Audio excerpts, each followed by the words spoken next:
All right, the must have high converting flows that you should have within your e commerce email marketing strategy. So, in this video, I want to share the must have high converting flows for your email marketing channel. Now, it's not like there's only a handful. In fact, you want to have as many as you can, but what I'm sharing with you is not an exhaustive list. However, it contains many more flows than a lot of people share that you can leverage to generate more sales with a level of automation within your email marketing channel, which is what we all want, right? The passive income. And you're able to do this to an extent. Nothing's ever truly passive, but you can automate this to an extent. And I'm going to go one by one and just share my thoughts and ideas with you. So take note, take advantage. And before we dive in, I want to challenge you to select two flows that I'm going to share with you that you may or may not have already implemented. And I want you to implement them if you don't have them. If you don't have them, and if you do, then think about how you can enhance it. Then go ahead and execute on the optimization for it. Okay. Additionally, I want you to select just one flow that you for sure do not have, and I want you to implement that ASAP as best you can with the tips I share with you in this video and on this channel. And I want you to see the sales roll in. I also want to say that flows are not set and forget, okay? Everyone thinks that you just set it and forget it, whatever, it's automated, you don't have to touch it, you don't have to bother it. But what sets the people apart that have very high converting flows to mediocre, automated flows that are generating sales is the fact that the person that has the high converting flows are consistently optimizing, whether that's on a quarterly basis, biannually, whatever. But you want to automate them. And so, like I said, ideally you want to optimize every so often, but do the hard work once and let it print money for you. Let's dive in. So the first flow, the welcome flow. This first flow is certainly a must have. Okay. If you do it right, it should set up the rest of your email marketing channel up for long term success as it serves as the opportunity to set expectations and boundaries with prospects, help convert them into first time customers, and help them to fall in love with your brand. This flow should have multiple touch points. After they opt in, this is the first real experience you can truly give to your customers. So focus on building an authentic relationship with them. Okay, the times at which you do that are completely up to you. In terms of time delays, the frequency, etc. Are you doing daily or maybe a couple emails a day, whatever? Completely up to you. Just be intentional. Okay, put some thought into it. I highly recommend you send at least 7 to 10 emails at the bare minimum. So the entirety of your welcome flow should be at the bare minimum, in my opinion and in my experience, 7 to 10 emails. You don't want to do one email. Oh, thanks for opting in, and be like other brands. Oh, thanks for opting in. Here's your 20% discount. Go wild. That's lame. That's boring. You want to create a legitimate experience for your customers. So do your best to connect with a new subscriber right off the bat and turn them into a customer. Show them how incredible it is to be a part of your ecosystem. Like I said, it's all about the customer experience. It's all about the relationship you build with them from the first touch point and beyond. So, in the welcome flow, you can tell your story, you can introduce your team, you can talk about the product, you can show lots of proof, share customer stories. Ultimately, get these people emotionally invested and show that you're just as invested in them as they are to you. Okay? That's a key point right there. Show that you are just as invested into them as they are into you. In fact, in the beginning, you should be more invested into them than they are to you. Okay? Because at that point, the first time you're meeting them, they have all the leverage, they have the money that you want them spending with you. And unless you have a super unique product, they can just go to your competition and price gouge you. Jeez, words are not my friend today apparently. Um, but that's the thing. You want to really tailor the messaging to craft a beautiful experience for them to go through. And this can and should be your top producing flow. Okay. Your welcome flow should be generating sales. A lot of people think that it doesn't generate sales, or if it does, it's a very small amount. No, this should be your top producing flow. and you should be turning the majority of your traffic or majority of your new subscribers into first time customers within that flow. It shouldn't take, for the majority of the people going through that flow, it shouldn't take any longer or any time beyond that flow for them to make their first purchase. It really shouldn't. And the best part is that you can do this without diluting your brand to a discount. If you've seen my other videos, or if you haven't, go watch them and you'll see quickly that I don't like to dilute brands that I work with to discounts. Okay. We want to elevate the brand. We want to elevate the experience. We want to elevate how we serve our customers. So that's the first flow. The second is a browse abandon. So don't underestimate this flow. This is a flow that generates sales. Okay. And depending on how strategically you set this up in terms of the emails and the angles you approach from, or yeah, the angles you approach them from, it can be a pretty high performing flow as well. Okay. This is a flow that can be triggered when someone is simply browsing a product and then they abandon that. They click off the page, whatever. Again, do not underestimate this flow as it does generate sales. And if you do it correctly, it should generate sales with no discounts given. Okay, I've seen some brands, I've audited multiple accounts in their browse abandon, they're already giving a discount. I think that's silly. I think you shouldn't ever do that because if you set up everything correctly in your browse abandon flow, not just the structure, but like the copy and the way you're approaching them, the angles that you're taking, you should be generating sales without any sort of offer. It should be purely based on the fact that they're interested in the product that they were viewing. And yeah, like I said, if you've been watching my other videos, you know I don't like to dilute brands to discounts. And if you want to dive deeper into some other strategies or whatever, go watch my other videos. In this flow, you can leverage storytelling. Okay, I've done it for my clients, and it works like a charm. Story selling is just so powerful, and I think it works for everything. Ideally, that's what I would love to do for everything. Uh, but you got to be strategic, and of course, if you're working with a client or if you're serving a brand, try to convince them or show them the value of story selling by conducting actual tests. But if it's your own brand, try to leverage story selling as much as possible. Okay. You can be concise with your messaging and browse abandoned emails. You don't need to write a bunch of stories or anything like that. You can be super short and concise. You can be humorous, and I recommend you implement some level of humor depending on what you're selling. So just consider what would be the best way to approach it based on who you're serving and how you're serving them. Okay. If you're serving a customer that is already in pain and like legitimate pain in real life, maybe you can implement some humor just to try and lift them up. But most likely, you're not going to want to. You're going to want to cater to where they're at and meet them where they're at and try to move them along the journey. Regardless, you must have this flow implemented. I guarantee if you don't, you're losing out on sales. I guarantee it. So implement this ASAP if you don't. Optimize it if you do have one in place. And again, you should see every metric go up. But ideally for e-commerce, the only metric that really matters are the sales metrics. So you will be seeing that go up if you optimize it correctly. The next one is cart abandon. Obviously, this is a must-have flow. Everyone knows what a cart abandon flow, and if you don't know what it is, it's simply a flow that gets triggered because someone had the intent to purchase, but they simply just didn't. Essentially, they added to cart, they reached checkout. For whatever reason, they get distracted, or they saw the total checkout value, and they were just like, nah, whatever. Most of the time, I will say people just get distracted.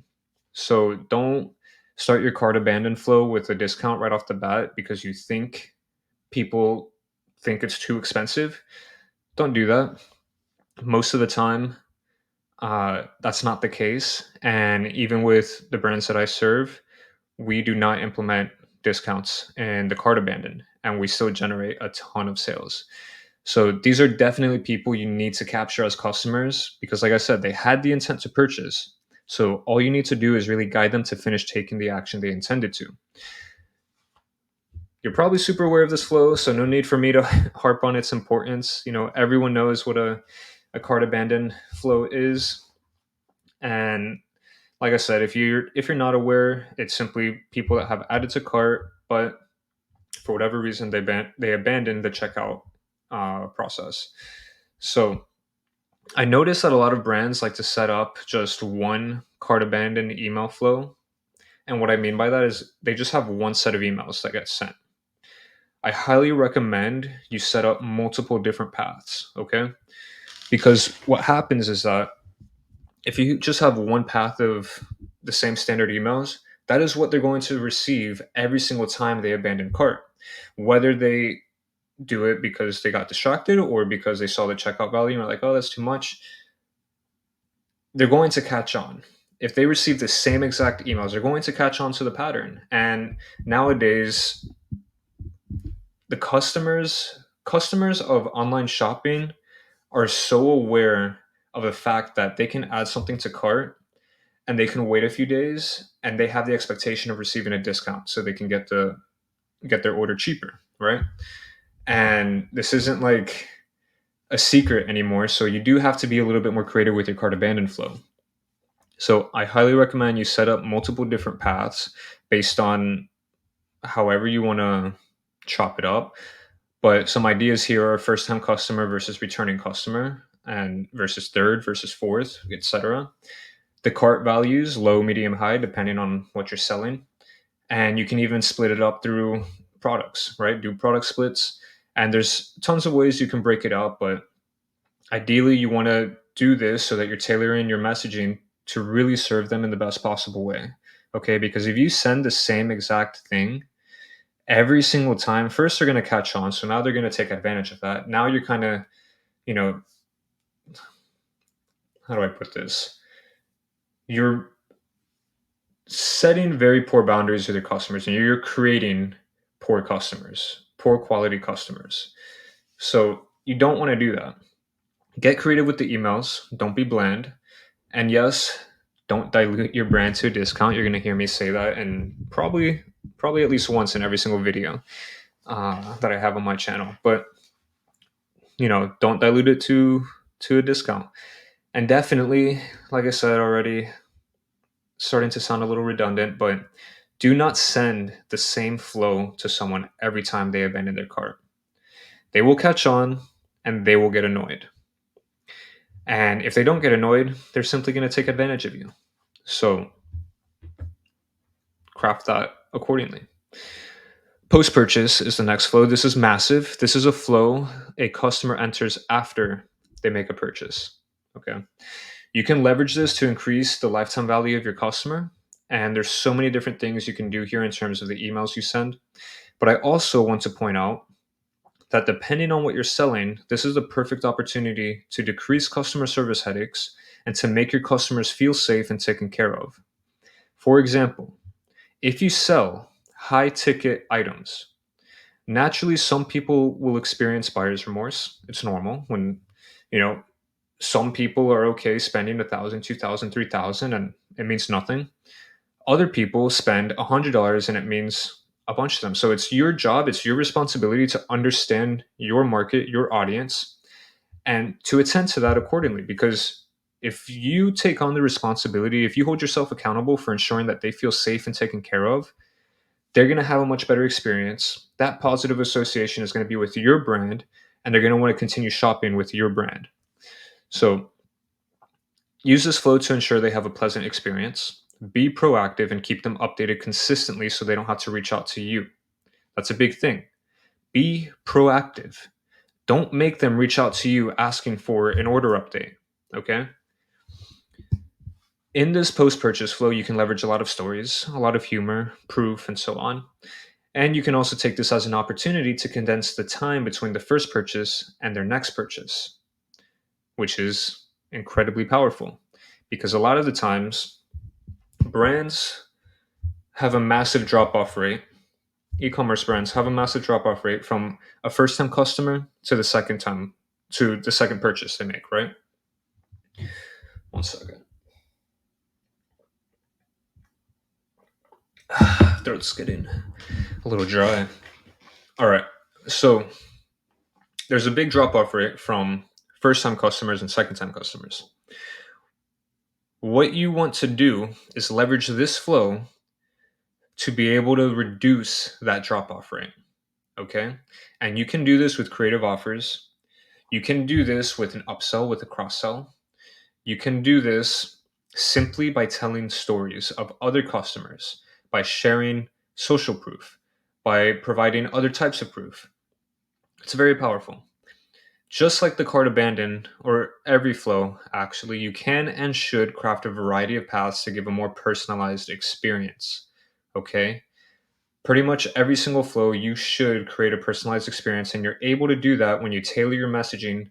And you're able to tailor your messaging when you craft specific paths for a customer to go down based on specific criteria that they fulfill. Put some thought into this, and you'll see your conversions skyrocket. It's as simple as that. Put a little bit of effort, just a little bit, and you will see a drastic difference in your conversion. Okay? Next flow is the snowball flow. So if you've seen my other videos, you've seen me mention my secret snowball flow. This has quickly become a must-have for me every time I start work with a client. Essentially, it's a flow that I coined, at least I think, because I haven't seen anyone else talk about it. And since I've been talking about this for a while, I'd like to say that I coined it. And I don't care what anybody says. It's called the snowball flow. It's mine. People can call it whatever else they want. I don't care. Anyways, it's a flow that brings so much value to the brand and helps to elevate the brand for longevity, scale, impact, and profit. This is very important because ideally we want to elevate our brand for longevity, scale, impact, and profit. How does it do it? Well, through the following: it improves all market messaging, it supports product research and development, it increases the returning customer rate, it supports average order value increases, even on cold traffic. Got some secret sauce there. And it can even improve email deliverability. That's optional. If you want it, if you set it up in a specific way, it can improve your it can improve your email deliverability. Um, if you don't set it up in this way that I'm kind of like talking about, um, it doesn't. But you have the option to do so. It does a lot more than that, but as you can see, this is a very valuable flow that doesn't necessarily generate sales directly, but it supercharges the entire e-commerce system. Okay. And that's what's powerful. I won't be sharing precisely what it is and how to set it up as it deserves its own video, but it is coming soon. So just stay tuned for that. Moving on to the next flow, anniversary flows. So these are flows you can set up for the anniversary of something that happened with your customer. For example, the anniversary of when they signed up to receive your emails, the first time they purchased, etc. You can get very creative with this. You can literally create an anniversary for anything. And it's a great opportunity to further enhance the relationship you're building with your customer and to stand out from other brands in their inbox. Again, you can literally create an anniversary for anything. Just be intentional and be thoughtful. With this, you can make it a short timeline consisting of high volume of emails.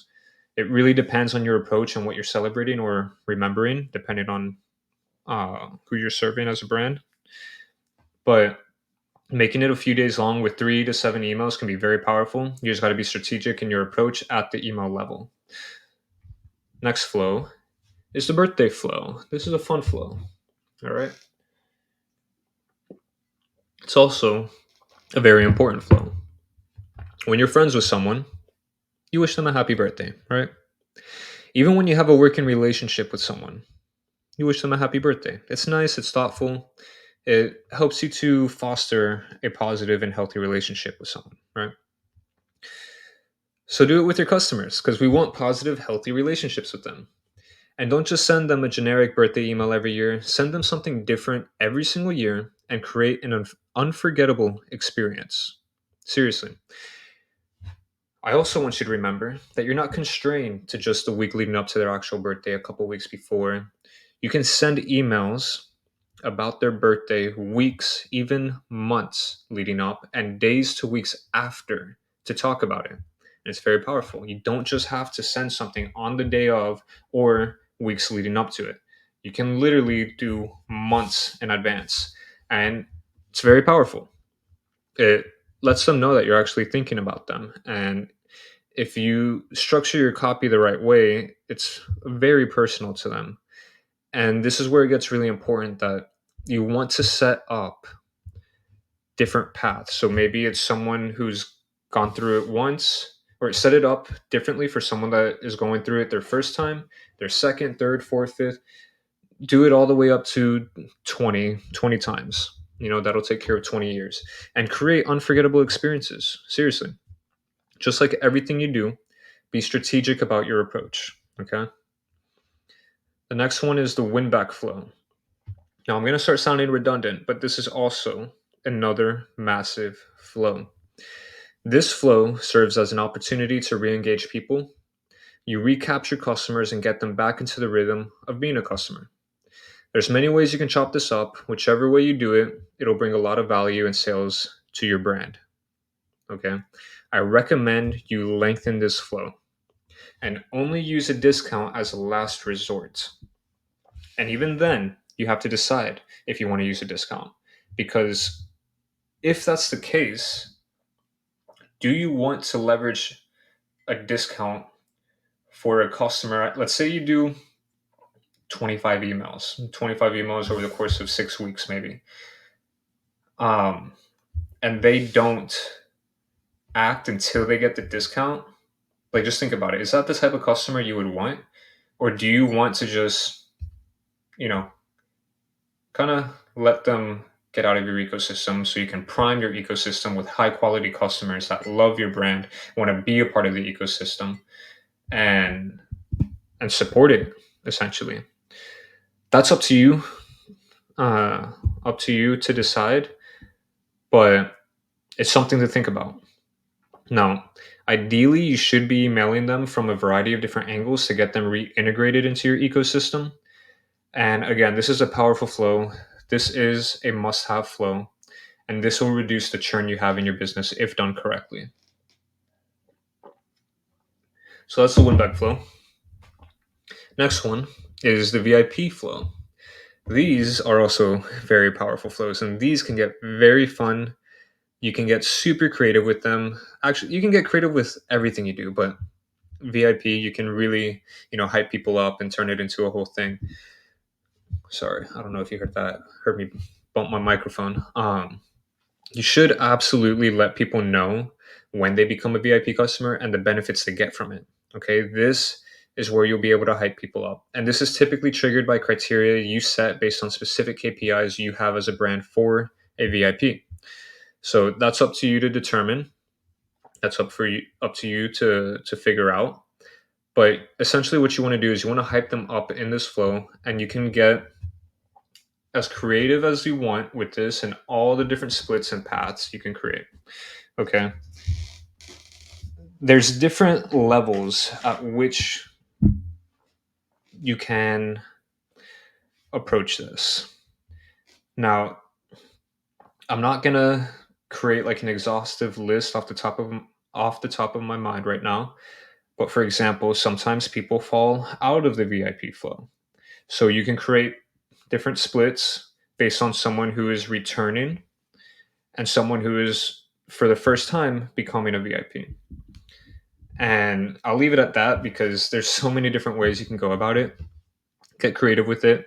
But this can generate so many sales, and this is a flow that can help you turn your VIPs into brand evangelists, which is massive. Okay. Next flow is cross sell, upsell flow. Pretty self explanatory, but you can create custom flows here based on particular behaviors your customer has. For example, if you have three options in your product line, A, B, and C, okay, they purchase product A multiple times and they haven't touched B or C, then you can create a flow that gets triggered when they meet this criteria so they receive emails cross selling or upselling B, C, or both. It's very powerful. You want to be strategic in the timing depending on what you're selling, but it's super powerful. Now, I made a little note here, one product store, because as I was writing this, I was thinking about it. Originally, I was just going to leave it at that and say, unless you have a one product store, maybe it might be a little bit more difficult. But if you have a one product store, I want you to think about this. How can you implement this? Well, you can implement this with digital products. You can cross sell and upsell digital products. You can cross sell or you can upsell on warranties, extended warranties. And there's just so much you can do, even if you have a one product store. So there really is no excuse for you to not be using a cross sell upsell. You can increase the value. You can sell memberships. You can sell lifetime access to free shipping for a set fee. There's so many different things that you can do to increase the average order value, to increase the lifetime value of a customer, even if you have a one product store. So there really is no excuse. The next flow is a restock flow. So these flows work really well for brands that sell products in a recurring aspect. For example, consumables, or maybe notebook example. What was I trying to think about when I wrote that? Hmm. So there's this notebook I have, the Rocketbook. You guys are probably familiar with it. The pens. So the Rocketbook itself, I've had it for I think a year now, maybe over a year, and it still works perfectly, right? But the pens, I have to replace them. So that is a recurring purchase that I make. And if you can dial in, well, before I dive into that, I'll use the Rocketbook as an example. Ideally, you want to time these, restock emails, this restock flow, close to perfectly. Okay, if you can get it perfectly, that'd be great. You most likely won't, but if you can time it close to perfectly, that is what's going to help this flow perform so incredibly well. The better you time these emails, the more effective they'll be. So, for example,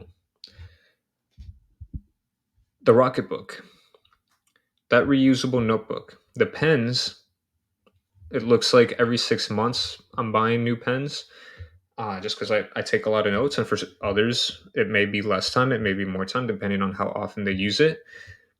But if you can time that, if you can find the average time between someone purchasing that product for the first time and then having to go repurchase for the pens, and you can analyze all that data and find the average time, then you can pretty much implement a restock flow for that time with that kind of time delay, and that'll be close to perfect. And you'll be catching them right at the moment where they're like, oh, you know what, it is getting kind of low. Let me buy some pens before I run out. Or, oh, I'm already out. Let me go buy some pens now. And if you have a creative offer in there, great. But simply giving someone a reminder at the right time can immediately boost conversions and prevent a percentage of customers from falling off. And if you see that this flow is performing really well for you and you don't have a subscription model in place, then it's worth implementing some sort of subscription option. But even when you do implement the subscription option, you want to maintain this flow as it will still produce results with customers who choose not to get a subscription. Okay. It's just at that point, simply exclude subscribed customers from entering that flow because that will really annoy people who are subscribed or are on the subscription option, but then they're getting these restock emails. But it's very powerful because now you have two things working. You have people on subscription, and then you are still capturing people that are not on subscription but like to purchase this manual way, right? Because there are people that are like that. So yeah, restock flows super powerful. Before it ships, this automation again very powerful, but leveraging this automation, you want to get very strategic with the timing. Okay, ideally, well, first it's going to depend on your processing times as a brand. It's going to depend um, yeah, it really depends on that, on the logistic aspect for your brand. But in the span of 90 minutes to a few hours, depending on your processing times, you can send a few emails with a special offer, and in this case, get creative with it. So this is an opportunity for you to upsell, to cross sell. Essentially, it's a great way to increase the AOV and get someone while they're hot. Okay, because if there's a product that perfectly complements the product that they're purchasing, and you can give it to them at a few dollars less simply because you're able to ship it in the same container, the same package, thus the shipping will be cheaper for you, then there's no reason why someone wouldn't just be like, oh, yeah, let me add it while they're hot, right? But for this automation, you definitely want to create multiple splits for different levels of customers. Do not send the same one every single time. It's just like, well, the birthday flow. You don't want to send them the same standard birthday flow and a lot of other flows. You don't want to send them the same exact thing, especially like the cart abandon. But again, this is a great way to increase the AOV, and I highly recommend you implement this ASAP. It does require a bit of finesse logistically, but it's nothing a quick thinking sash can't take care of. Okay? Put your thinking caps on, and you're all set. Next flow, or flows, custom flows. So these are flows that are super, super, super powerful. And they're based on criteria you set for the triggers. Now, this requires some effort, finesse, and strategic thinking. But if you map out your entire funnel and your customer journeys, you will be wildly surprised at the results it produces. You'll be so freaking glad you did what I'm telling you to do right now, because this will allow you to truly stand out from the crowd and to create an incredible and unforgettable experience for your customers, thus elevating your brand to new heights. This is massive, okay? Now, some things to test while you're working on these flows, or I don't know, I'm scrolling on. So, the length of flows, generally, in my experience, the more emails you send, the better. You just got to be strategic about it. Time delays, uh, test them. That's really all I can say. Test them. I can tell you right now, a good test would be your cart abandons, testing the first email of the entire flow they receive, testing between 3 hours and maybe 2 hours. And then what I found in cart abandons is that the shorter they get for when they start, shorter the time delay, the higher performance they have. But again, every brand's different, every audience is different. You have to test it and figure it out for yourself. Everything at an email level, so from the subject line to the copy, the offer, call to actions, the angles you're approaching them from, etc. You want to test all of it. Okay. That is going to be the difference between someone who has mediocre flows and someone who has high performing flows, is the testing that they do. Splits. So these are the paths for different customers to embark on based on the criteria they fulfill. You want to test this. You want to test different paths that you create, different customer journeys that you create based on specific criteria, and figure out which one actually performs the best. Now, I've shared a minimum of 12 flows you can implement right now. There are some core flows, but I don't want you to think that there are some that are better than others. Okay. I want you to think from the perspective that each flow serves a purpose, some to higher degrees, but regardless, they're all serving a purpose, contributing to the overall email or the overall e-com system that you're operating. Okay.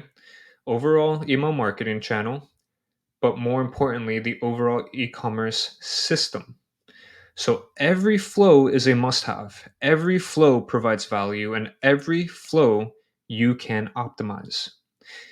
If you found value in this video, like it, and I implore you to subscribe. I've got a lot to share with you that I know will set you up for success, whether it's for your own brand or one that you serve. With that said, I'll see you in the next video.